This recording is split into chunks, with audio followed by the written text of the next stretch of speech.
थोर अशा मराठवाड्याच्या सुपुत्राला, महाराष्ट्राच्या नेत्याला कोणी आपल्या चॅनल सहर्ष स्वागत आहे. झटपट बातम्या 24 तास ठिकाणी करू शकणार नाही. तुमच्या 7 पिढ्यांनी ते जन्म घ्यावे लागतील आणि तरी ते शक्य होणार नाही.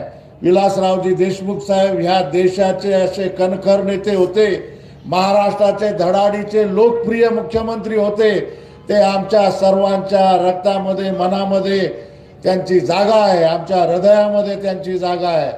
या मराठवाड्यातील कोणीही व्यक्ती त्यांना विसरू शकणार नाही, असं महत्त्व त्यांचं प्रत्येकाच्या मनामध्ये आहे.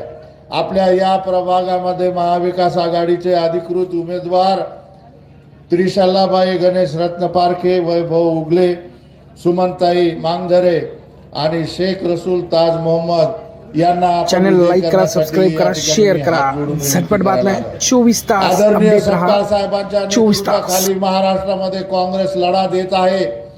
तो डॉक्टर बाबासाहेब आंबेडकर यांची राज्यघटना वाचवण्यासाठी, महात्मा गांधी यांचं गाव आणि ग्रामीण भाग विकसित करण्याचा विचार घेण्यासाठी आज राहुल गांधीजी सद्भावना आणि देशभरची मोहब्बतची दुकान त्यांनी या ठिकाणी सुरू केलेले, प्रेम वाटण्याचं काम आणि द्वेष कमी करण्याचं काम या ठिकाणी सपकाळ दादाच्या माध्यमातून होत आहे. आणि दुसरीकडे विष पेरण्याचं काम भाजपाकडनं होतं.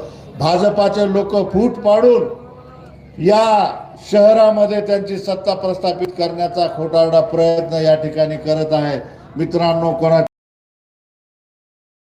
दादांच्या वक्तव्यावर तुमचं काय म्हणणं आहे कमेंटमध्ये नक्की सांगा. लाईक करा, शेअर करा, सबस्क्राईब करा. झटपट बातम्या 24 तास.